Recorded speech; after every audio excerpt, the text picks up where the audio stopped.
தங்கன் பச்சான் இருக்கார் இல்லையா, அவர் நேரடியாக வந்து அஞ்சலி செலுத்தின பிரமா தன்னுடைய நினைவுகள் எல்லாம் அங்கே சொல்லியிருக்காரு. அதை பார்க்கலாம். என்னை போன்ற பல படைப்பாளிகள் இந்த திரைத்துறைக்குள், குறிப்பாக தமிழ் திரைப்படத்துறைக்குள் வருவதற்கு வித்திட்டவர் அண்ணன். வெறும் நாடகமாக இருந்த தமிழ் சினிமாவை சினிமாவினுடைய மொழியில் அனைவரும் கவனிக்கும்படி செய்து காட்டியவர்.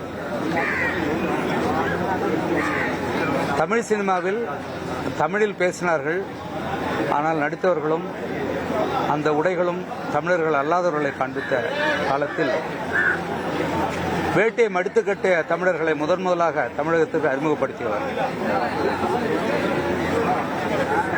பாரதிராஜா அண்ணன் வெறும் திரைப்பட படைப்பாளிகள் அல்ல,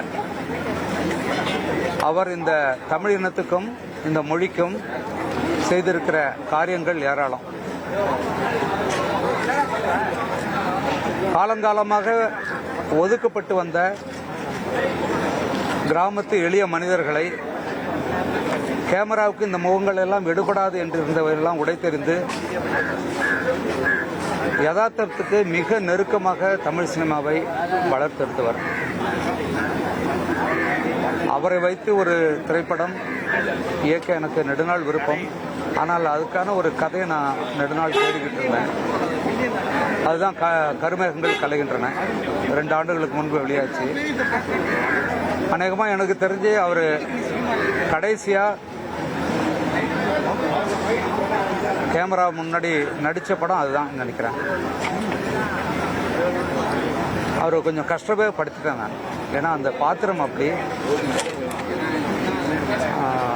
என்ன நீ சொல்றிய அதையெல்லாம் செய்யறேன்டா அப்படின்னாரு. அவருடைய வயசு வந்து 84 அந்த நேரம். ஆனால் ஒரு சின்ன பையன் மாதிரி இருந்தார்.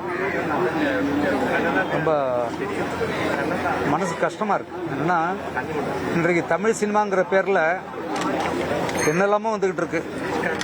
முதல்ல தமிழர்கள் கூட்டம் கூட்டமாக வந்து தமிழ் சினிமாவுக்குள் இடம் பிடித்த காலம் அண்ணனுடைய காலம்.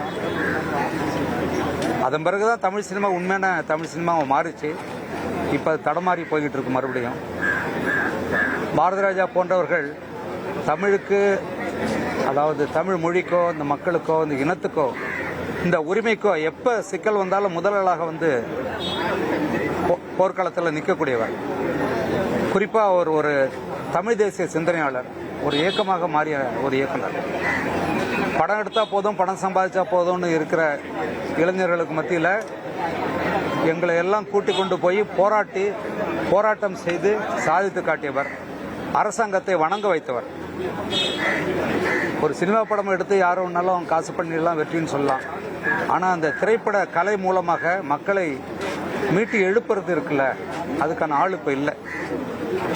இவர்தான் வந்து தமிழ் திரைப்பட இயக்குநர்கள் சங்கத்தை உருவாக்கினார். தமிழ் திரைப்பட தயாரிப்பாளர் சங்கத்தை உருவாக்கினார். தமிழர்களுக்குன்னு ஒரு சங்கத்தை உருவாக்கினார்.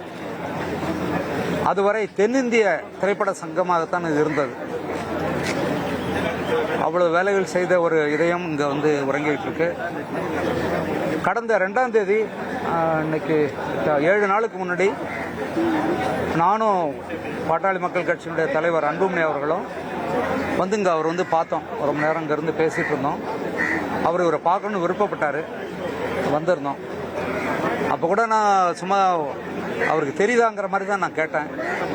உங்கள் பக்கத்து வீட்டுக்காரர் தான் முதலமைச்சராக இருக்காருண்ணா, தெரியுமா அப்படின்னா. ஏய் சும்மாரா, எனக்கா தெரியாது அப்படின்னார். அன்புமணி நல்லா இருக்கியா அப்படின்லாம் கேட்டு நல்லா பேசியிருந்தார். பாரதிராஜா இல்லாத ஒரு தமிழ் சினிமாவை யாரும் வரலாற்றில் எழுதவே முடியாது.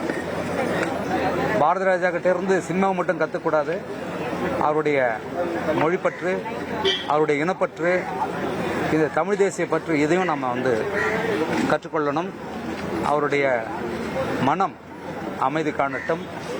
இந்த குடும்பத்துக்கு என்னுடைய அஞ்சலி. நாங்கள் எல்லாமே எப்பவுமே அந்த குடும்பத்தோடு இணைஞ்சிருக்கோம்.